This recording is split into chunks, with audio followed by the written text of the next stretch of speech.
Hi, I'm Paul Malchow, one of the creators and designers of Union City Alliance, a new deck building board game for 2 to 4 players or solo.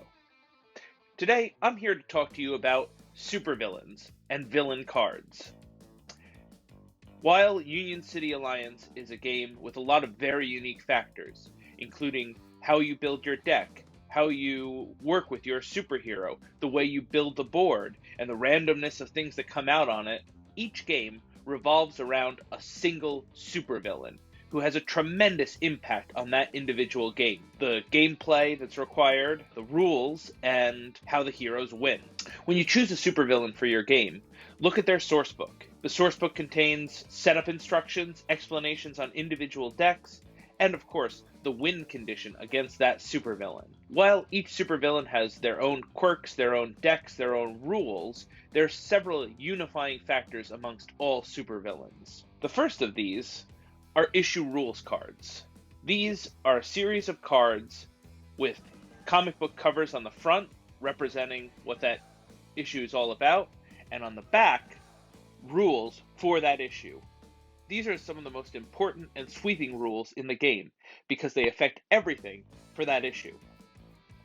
While some are simple, like the Pterano-Don's Issue 1 rules, which simply give the issue number as 1, an important variable in Union City Alliance, the number of legacy cards players can keep in their play area at the end of their turns, and the breakaway cost to move off of panels with enemies on it. Others are much more complicated. By the time you get to the Pterano-Don's overtime, while all the variables have gone up, there are multiple special rules in play that players will need to keep track of.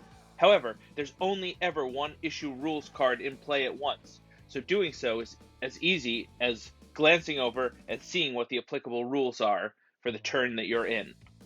While there are many unique elements to each supervillain, almost everything revolves around a Peril Deck.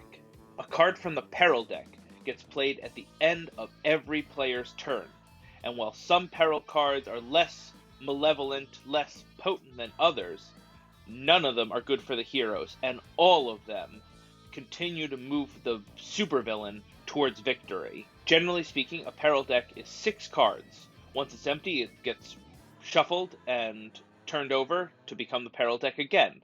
So you'll very quickly learn what the abilities of that supervillain are. However, the way they manifest on the board are anything but predictable. Let's look at Wrath of the Underworld.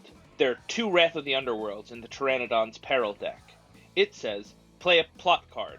Then, if it is issue 3 or later, escalate 1. So, first let's talk about the bottom clause, escalate. Escalate is a mechanic that is used on a number of Peril cards as well as some villain plot cards. It means taking the bottom card of the current plot deck and putting it onto the bottom of the next issue stack. This pushes the heroes and the game towards the next issue, literally escalating things. But that's not the most exciting part about Wrath of the Underworld, because while the Peril Deck happens at the end of every player's turn, only sometimes will villains play a plot card, and that's where things get really nasty. Plot cards, looking like this, are in the beginning of the game organized into their 3 different issues, but as the game goes on, due to escalation, you never know what you're going to run into. While you'll almost never get an issue 3 card before you get to issue 3, it is possible to run into issue 1 cards much later in the game. Generally speaking, there are 3 different kinds of plot cards: challenges, enemies, and events. Let's start with villain challenges, like Professor Sourcebook. Professor Sourcebook, the kidnapped geneticist, like any challenge, has a difficulty in the upper left corner. He has a bar on the right-hand side of the card, indicating the confrontation cost, and like all supervillain plot cards, he has an issue number indicator. This tells you what issue stack to put this card in at the beginning of the game when you're setting up the supervillain. Also, Professor Sourcebook has a Citywide Alert and a debut. What does all that mean? Well, like any challenge, a player needs to be on the same panel as that challenge to confront it, generally speaking. If they are, they can confront the challenge with issue +1 speed. They only need to do this one time to free Professor Sourcebook. Like many challenges and enemies, Professor Sourcebook has a debut. This is carried out as soon as that card enters the board, and generally tells you about the placement of that card. For example, Professor Sorozinski says, place this on the nearest panel with no hero. But that's not all that Professor Sorozinski has. There's also a Citywide Alert. That says, Dino Serum. When Crime Wave is played, place a second Raptor Gangster. It does not threaten this turn. Like all Citywide Alerts, this is a universal effect. It applies to more than Professor Sorozinski's panel.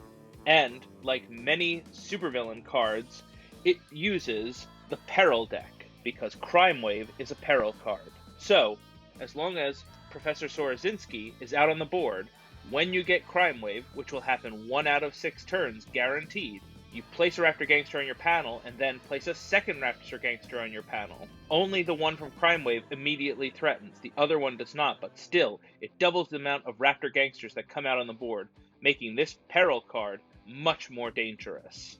Speaking of which, what are Raptor Gangsters? I mean, you can figure it out based on context clues, but in the case of the supervillain rules, in the case of villain cards, Raptor Gangsters are one of the Pterano-Don's unique decks. Meaning, the Pterano-Don of the Dino Mafia is the only supervillain in the game with a deck of Raptor Gangsters. For the base game, all these Raptor Gangsters are identical. They're all enemies, they all have 3 stamina, issue plus 1 fight, and 1 threat. They have no additional rules. They are simply there to menace, attack, and hamper the heroes. In epic modes, you can add in more complicated, more challenging Raptor Gangsters to up the difficulty of the Pterano-Don. Peril cards as well as plot cards from the Pterano-Don will instruct you to play Raptor Gangsters onto the board, and this will happen with incredible frequency. Raptor Gangsters are their own unique cards. They're not plot cards, but that doesn't mean you won't find enemies in the plot deck. For example, Jessica Raptor. She's much tougher than the Raptor Gangsters. She is a unique enemy and a plot card. Like all enemies, she has stamina, fight, and threat. Her stamina is 5, meaning she can take 5 damage before she is defeated. She also has a fight of 4, making her one of the more deadly enemies in Union City Alliance. Jessica does not have Citywide Alert or debuts on her card. However, she does have 2 unique mechanics that make her particularly worrisome for heroes.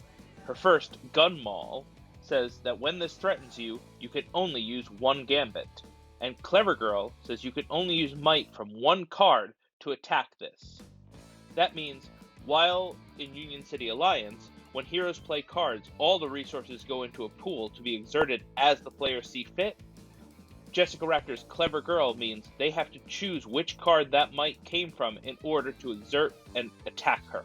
It makes her a persistent and dangerous foe in any game that she comes out. Enemies and challenges, of course, are also found frequently in the City deck, but supervillains have a little bit more going on, like events. These plot cards don't go onto the board, generally speaking, unlike challenges and enemies. Events happen and then go into the villain's trash. For example, Sleep with the Ichthyosaur. This says, dismiss a legacy card. Then, you are dealt 5 damage. If it is issued 3 or later, this damage is unavoidable. While this isn't a persistent threat that players need to deal with from turn to turn, like Professor Sorozinski or Jessica Raptor, it is a hugely detrimental blow whenever it is dealt. As you can see, this Sleep with the Ichthyosaur was originally from issue 2, but oftentimes in Union City Alliance, supervillains will have multiple copies of the same card. That's because in a given game, it's never guaranteed that you're going to see this card. The Peril deck might escalate it away, or through the luck of the draw, you might simply never see it. Some cards are more common than others, and can even appear in multiple issues. Sleep with the Ichthyosaur is in issue 2 and in issue 3. It also comes up much more often in higher player number games. The indicator below the issue number is player number indicator. At the beginning of the game, when players are organizing the plot deck into the various issues, they simply remove all the cards with a 3 or 4 player indicator if they don't have that many players in the game. This is easily done as part of the villain setup. While most challenges simply happen and go into the trash, some can dictate otherwise, like stay out of our way. Stay Out of Our Way is not a challenge, but it does say, discard 2 cards and put this in your play area. When Raptor Gangsters assault you, they have +1 fight. When you defeat a Raptor Gangster, trash this card. So while most events simply happen and go away like a one-shot, they can dictate otherwise, putting themselves onto the board, into a player's play area, even into your deck. Always read event cards carefully to make sure that you're carrying them out exactly as they're intended. And that largely covers plot cards. However, the Pterano-Don has one other deck that we couldn't not show you. That is, the mobsters of the Dino Mafia. These are especially important because they're the key to winning a game against the Pterano-Don. In the sourcebook, it tells you that when the players have defeated a number of mobsters equal to the number of players +1, the power of the Dino Mob is broken and the players win. Much like the Raptors, the way that these cards come out is special, and in fact, linked to the issue rules cards. Starting in issue 2, the rules indicate that when a panel 3 or more spaces from the Hero HQ is set up, a player may choose to place the top card of the mobster stack there instead of a city card. And they'll get ferocious mobsters like Big Paulie T-Rex. As opposed to 3 or 5 stamina, Big Paulie has 24. As opposed to issue +1 or 4 fight, Big Paulie has 7.